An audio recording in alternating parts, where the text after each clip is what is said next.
주님께서 여러분과 함께 마르코가 전한 거룩한 복음입니다. 그때 예수님께서 길을 떠나시는데 어떤 사람이 달려와 그분 앞에 무릎을 꿇고 선하신 스승님, 제가 영원한 생명을 받으려면 무엇을 해야 합니까? 하고 물었다. 그러자 예수님께서 그에게 이르셨다. 어찌하여 나를 선하다고 하느냐? 하느님 한 분 외에는 아무도 선하지 않다. 너는 계명들을 알고 있지 않느냐? 살인해서는 안 된다. 간음해서는 안 된다. 도둑질해서는 안 된다. 거짓 증언을 해서는 안 된다. 횡령을 해서는 안 된다. 아버지와 어머니를 공경하여라. 그가 예수님께 스승님, 그런 것들을 제가 어려서부터 다 지켜왔습니다 하고 대답하였다. 예수님께서는 그를 사랑스럽게 보시며 이르셨다. 너에게 부족한 것이 하나 있다. 가서 가진 것을 팔아 가난한 이들에게 주어라. 그러면 네가 하늘에서 보물을 차지하게 될 것이다. 그리고 와서 나를 따라라. 그러나 그는 이 말씀 때문에 울상이 되어 슬퍼하며 떠나갔다. 그가 많은 재물을 가지고 있었기 때문이다. 예수님께서 주위를 둘러보시며 제자들에게 말씀하셨다. 재물을 많이 가진 이들이 하느님 나라에 들어가기는 참으로 어렵다. 제자들이 그분의 말씀에 놀랐다. 그러나 예수님께서는 그들에게 거듭 말씀하셨다. 얘들아, 하느님 나라에 들어가기는 참으로 어렵다. 부자가 하느님 나라에 들어가는 것보다 낙타가 바늘귀로 빠져나가는 것이 더 쉽다. 그러자 제자들이 더욱 놀라서 그러면 누가 구원을 받을 수 있는가 하고 서로 말하였다. 예수님께서는 그들을 바라보며 이르셨다. 사람에게는 불가능하지만 하느님께는 그렇지 않다. 하느님께는 모든 것이 가능하다. 주님의 말씀입니다. 평화를 빕니다. 참미예수님 말고 이제 평화를 빕니다 라고 인사를 해야 되겠습니다. 모든 사람이 그토록 원하는 그 평화가 우리 마음에 내려졌으면 참 좋겠습니다. 다시 한번 인사해 볼까요? 평화를 빕니다. 좋습니다. 평화를 빕니다라고 인사했는데 평화가 있습니까? 마음이 평화로우십니까? 그러시면 다행이고, 평화가 있는 분도 계시고 또 지금 내 마음속엔 평화가 없습니다 하시는 분도 계실 줄 압니다. 이런 의문이 들 때가 있지요. 나는 성당을 참 열심히 다니는데 왜 기쁘지 않고 마음속에 평화가 없을까? 미사도 안 빠지고 꼭 드리고 기도도 열심히 하고 또 때가 되면 고해성사도 하고 레지오도 하고 성령 기도도 하고 하는데 왜 내 마음속에는 기쁨도 없고 평화도 없는가? 참 이상하죠. 우리가 마음의 평화를 얻으려고 기쁨을 얻으려고 성당을 다니는데 성당 오면 더 기쁨이 없어져. 더 평화가 막 깨지는 것 같고 막 그래요. 이 땅에서 천국을 경험하지 못하면 나중에 우리 육신의 생명이 다했을 때도 천국에 가지 못합니다 라고 신부님께서 말하시던데, 그러면 나는 기쁨도 없고 평화도 없기 때문에 천국을 나중에 못 가는 건가? 구원을 못 받는 건가? 이런 걱정이 들기도 할 겁니다. 2000년 전에 우리와 똑같은 고민을 한 청년이 오늘 복음에 등장합니다. 이 청년은 어릴 때부터 유대교가 가르치는 그 모든 것을 잘 지키면서 살아왔답니다. 예수님께 자신 있게 얘기합니다. 저는 이것도 지켰고 저것도 지키고 이것도 지키고 잘 살아왔습니다. 근데 걱정이 하나 있죠. 내가 영원한 생명, 다시 말해서 구원을 받을 수 있겠습니까? 하고 걱정스럽게 예수님께 물어봅니다. 우리의 모습과 다르지 않죠? 똑같죠? 나는 성당을 열심히 다니고 미사도 안 빠지고 이것도 하고 저것도 하는데 나는 정말 구원을 받을 수 있겠는가? 내 마음속에 기쁨과 평화가 있는가? 그래서 결국엔 이 청년이 어떻게 됐답니까? 울면서 떠나갔답니다. 우리도 그럴 때가 있죠. 성당을 아무리 다녀도 내 마음속에 기쁨도 없고 평화도 없으니까 하나님께 기도해도 나한테 달라는 거 안 주는 것 같으니까 성당을 안 다니고 싶고 떠나고 싶고 이런 생각이 들잖아요.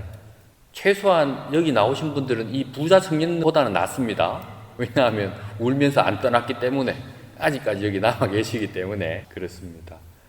그리고 예수님께서 재물에 대한 이야기를 하십니다. 부자가 하늘나라 가는 것보다 낙타가 바늘길을 빠져나가는 것이 더 쉽다. 도대체 예수님이 오늘 이 말씀은 우리에게 무슨 말씀을 해주시려고 하시는가 한번 함께 살펴보겠습니다. 오늘 복음의 메시지는 심플합니다. 신앙생활을 하면서 내가 규정을 지킨다고, 또 그리고 교회에서 가르친 그 숙제와 같은 의무들을 해낸다고 해서 그것으로 인해서 구원에 이르는 것은 아니다. 그것만으로는 구원에 이르는 것이 아니다. 그러면 무엇인가? 사랑해야지 구원에 이를 수 있다. 예수님께서 그 얘기를 오늘 하시는 겁니다. 이 말씀을 조금 우리 삶으로 당겨가지고 다시 한번 더 깊이 묵상해 보겠습니다. 주일미사 안 빠지고 기도 생활 열심히 하고 이런다고 구원에 이르는 것이 아니라 사랑하는 것이 더 중요하다. 그것이 구원에 이르는 길이다. 이렇게 말씀하시는 것이죠. 근데 갑자기 의문이 듭니다. 왜 그런 말씀을 하시다가 예수님께서는 재물 말씀을 하신가? 그 이유는 우리의 완고한 이 마음을 열어주시기 위해서 예수님은 재물이라는 것을 예를 들어서 말씀하십니다. 근데 제자들은 재물에만 집중하는 거죠. 우리가 제일 내놓기 힘든 게 뭡니까? 내가 가진 것 중에 재물 아니겠습니까? 재물. 내가 부족하지 않게 가지고 있음에도 불구하고 그것을 남들하고 나누기가 그렇게 쉽지 않습니다. 부모 자식 간에도 그걸 나누기가 쉽지 않습니다. 그게 인간의 마음입니다.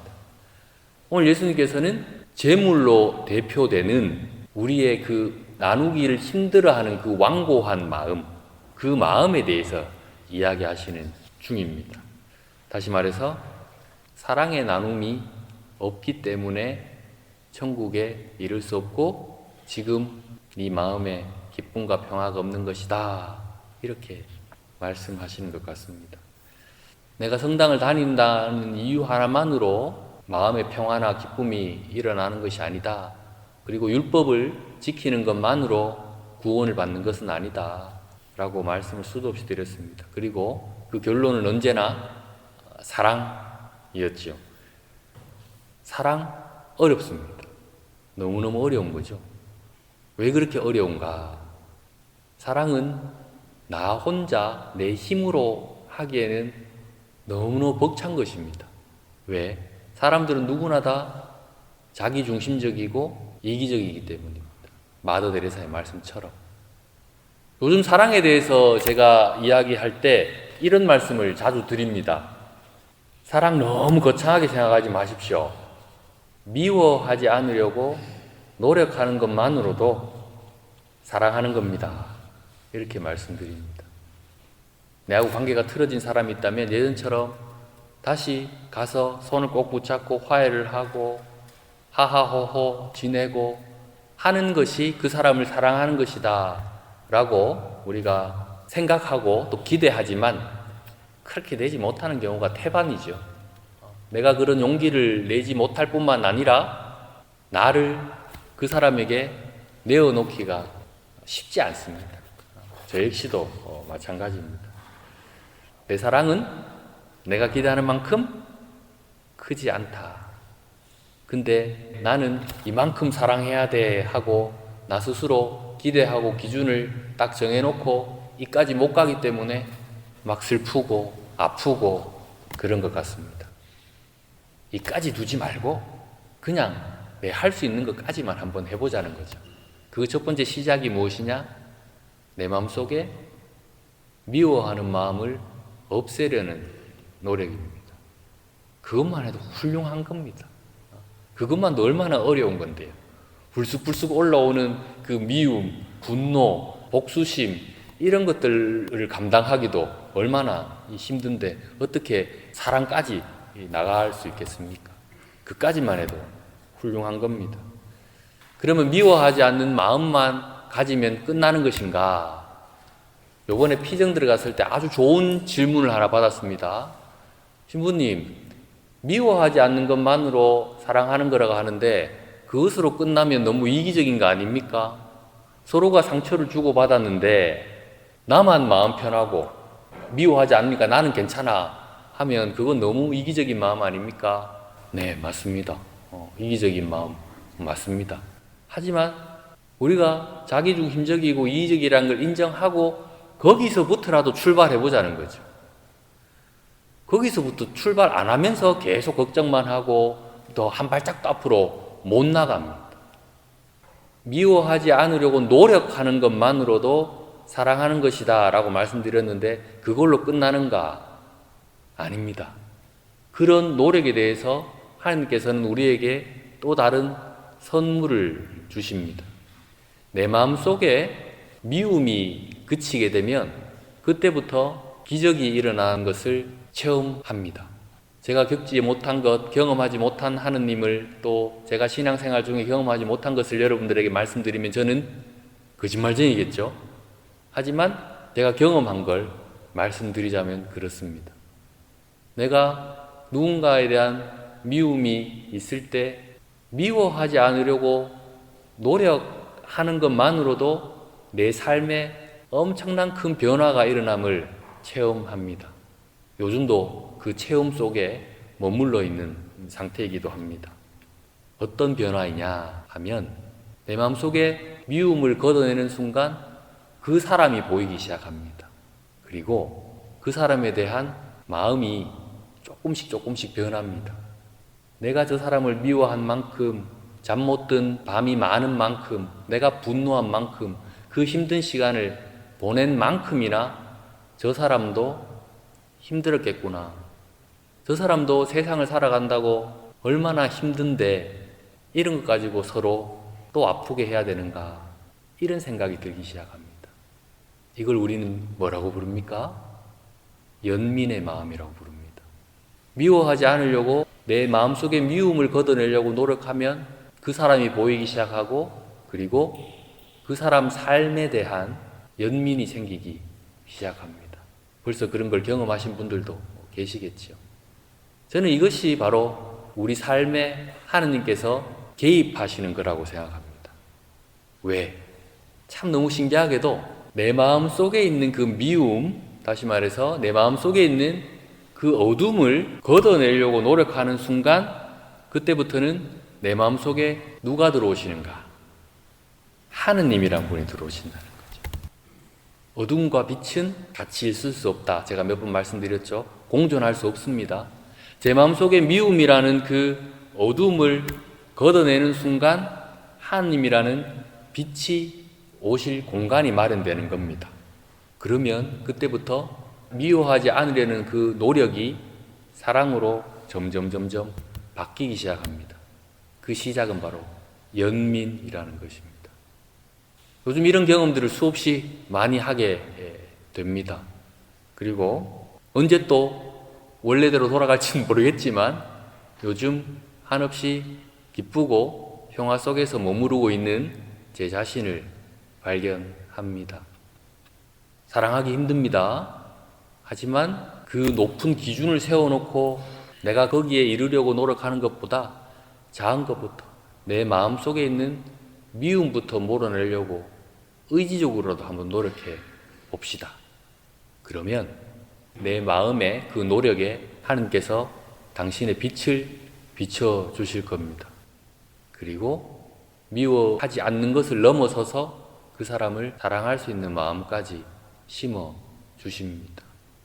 이런 과정들 안에서 쉬운 게 없습니다. 불쑥불쑥 미움이 올라오고 분노가 올라오는데 그걸 어떡합니까? 거기에 끊임없이 무너지고 하지만 그래도 다시 일어서십시오. 그리고 하나님께 기도하십시오.